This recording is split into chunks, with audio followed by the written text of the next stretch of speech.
All right, what's up, Bean Apple Nation? Joe, John, and Jim, we are back again twice a week for our prediction shows. We got NFC North. If you missed the last two, we did the AFC West and the NFC West last week. So if you're a fan of those teams, go back, check those out. And always make sure that you like the episodes so they get more attention because they deserve more attention. So, with that, NFC North today again. So, Green Bay, Lions, Vikings, Bears. Oh my. I don't know who we're going to pick to win, but I'm pretty sure it's going to round out pretty easily. So, It's tough. yeah. So, my big thing is there going to be a second playoff team in here? I think we pretty much know who's taking this division, but I'm curious to see. That was the one thing as I was looking through it. It's like, these teams. Scrappy teams, right?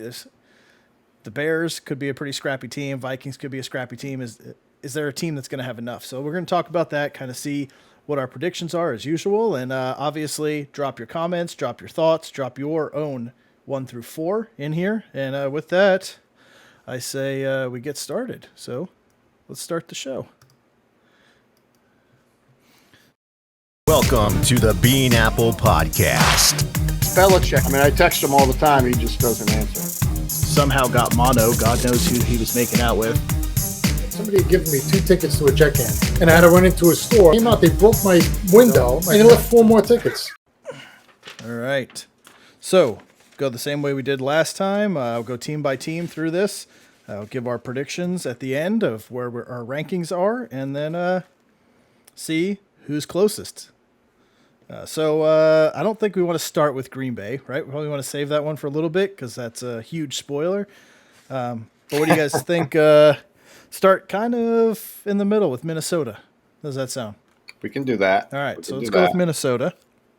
All right, so obviously they're big. They didn't have, at least in my opinion, they didn't have a huge splash in free agency. They added Patrick Peterson, but he had the worst year of his career last year in Arizona. They also added, the only other person I saw was Sheldon Richardson, who's an okay defensive lineman, kind of bounced around. He was with the Jets, he was with the Browns. Now he's over here in Minnesota for a second stay.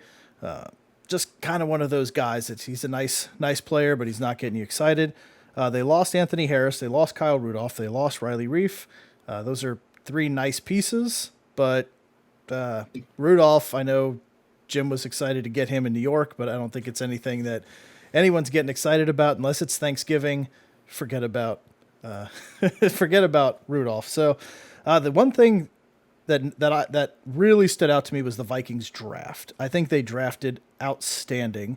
They did trade with the Jets to move back. They acquired 3 extra picks, which I think they struck on at least 2 of them. With that, they got Christian Darrisaw, who shouldn't have been there. They've got Kellen Mond, who's a nice piece behind the quarterback up there. Kirk Cousins. Thank you. Kirk Cousins, a nice piece to develop behind him.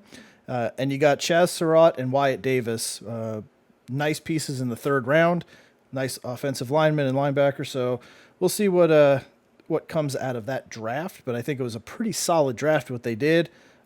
Luckily for them, the Raiders draft like idiots and left Christian Darrisaw for them. But that was last week, so go back and watch that if you haven't seen it. So, for me, it's this team is Kirk Cousins.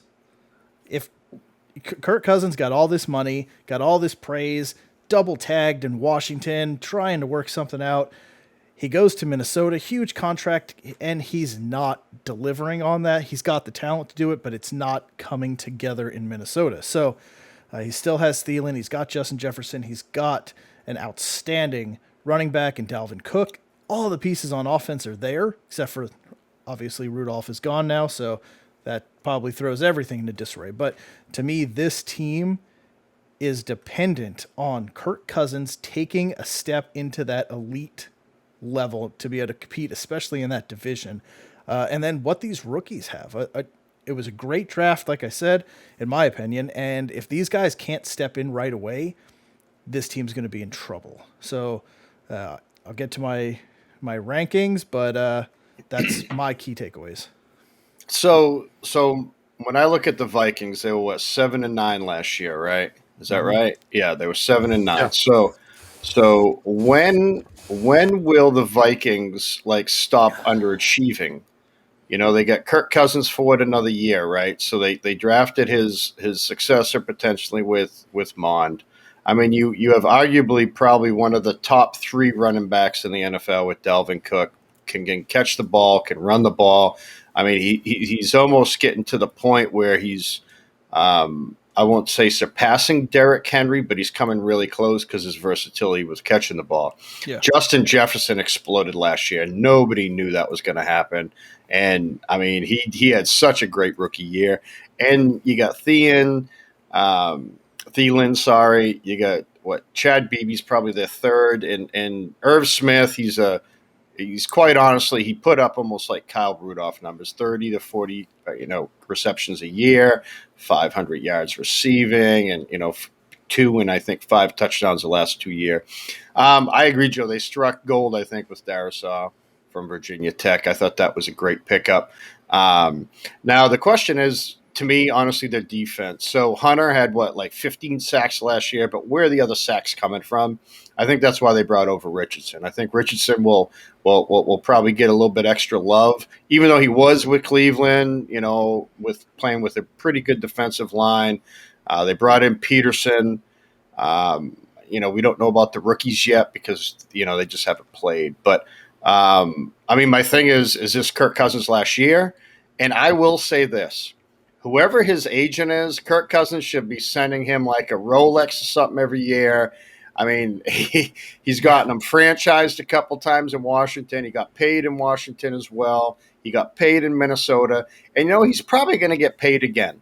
Someone's going to take him. All he has to do is have a similar year from last year. Because, last year, threw for over 4,000, 35 touchdowns, 13 interceptions. Why wouldn't you want those numbers? Yeah. You know what I mean? They are very good numbers. They just didn't win. He can't win the big game. So is this year they do it?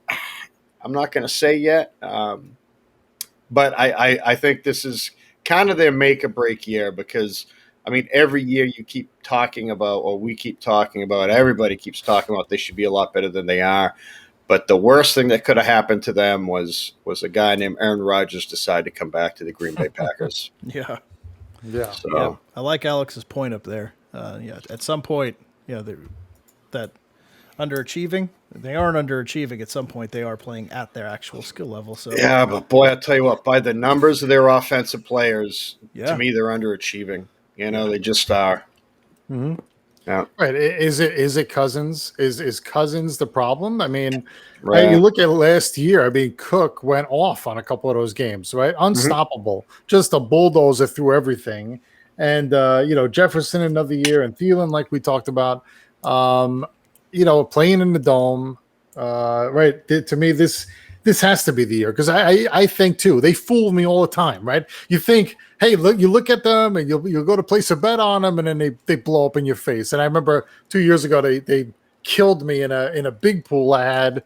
I just needed them to cover. And of course they get blown out and, that would have been a nice payoff, but of course it didn't go that way. But yeah, I think they make improvements over last year, but I'll give you the numbers after Joe does this. All right. So let's jump over to the other middle ground team. So you're not going to do your picks right here? Oh, you want to do the picks now? I think that's what we did last time, don't we? All right. Okay, yeah. Well, we talked about their wins, right? We said all how right, many. so let's. Yeah, we went to where we thought we were going to go. All right, hold on, Chicago. Hang on. Let's jump. All right, so for me, Vikings, I have them actually regressing one game, and they are going to come in at 6-11 for me this year. I am not believing in Cousins. So, looking at that schedule, if you look at that schedule, let's look at it. Cincy, Arizona. Cincy, Arizona, both very winnable. Then you go to Seattle, Cleveland, Carolina. They don't play very strong teams. They're just not. They're playing very winnable games. Mm-hmm. I got them much better than that. I got them going 10-7. So I'm going to split the difference here a little bit. It looks like I agree. I think there's a bunch of games, especially early, Yeah. that they win. I mean, I look at 1, 2, 3, 4, 5, 6, 7. First 7 games, there's a chance they win 6 of them. Yes. I mean, I think they do compete in a lot of games. I have them in the middle. They're improving by 2. I have them going 9-8.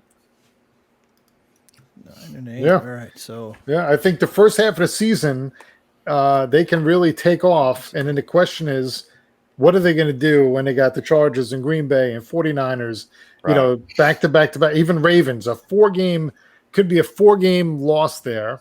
Yep. Right. Then they got Detroit Steelers and then Chicago Rams, Green Bay again. Yeah. I mean, so it's kind of a little bit of a roller coaster for their schedule, but I think they have to, if they don't start out hot, it's going to be over early for them. Yeah.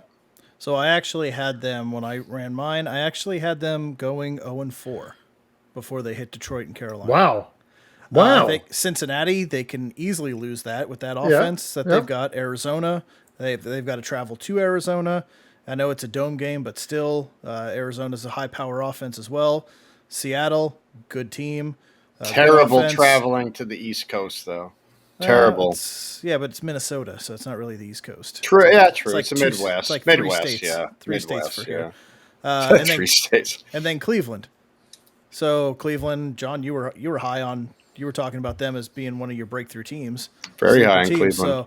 So they could easily start 0-4 before they go to Detroit, Carolina, and then Jim, like you said, I mean that stretch in the middle: Baltimore, Los Angeles, Green Bay, San Francisco. That's tough. And then Detroit and Pittsburgh. And then you've got Chicago twice with the Rams and Green Bay in the last 4. Like that Chicago defense, that Rams defense, and going to Lambeau January 2nd, like a dome team going up to Lambeau in the middle of winter, like that's, I'm telling you, recipe for disaster.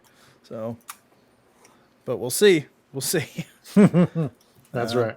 But I mean that also they could beat Cincinnati, they could beat Arizona and beat 2-2 going into those 2 soft games and be 4-2 after 6. So could go either way. So all right, but I'm sticking with 6-11.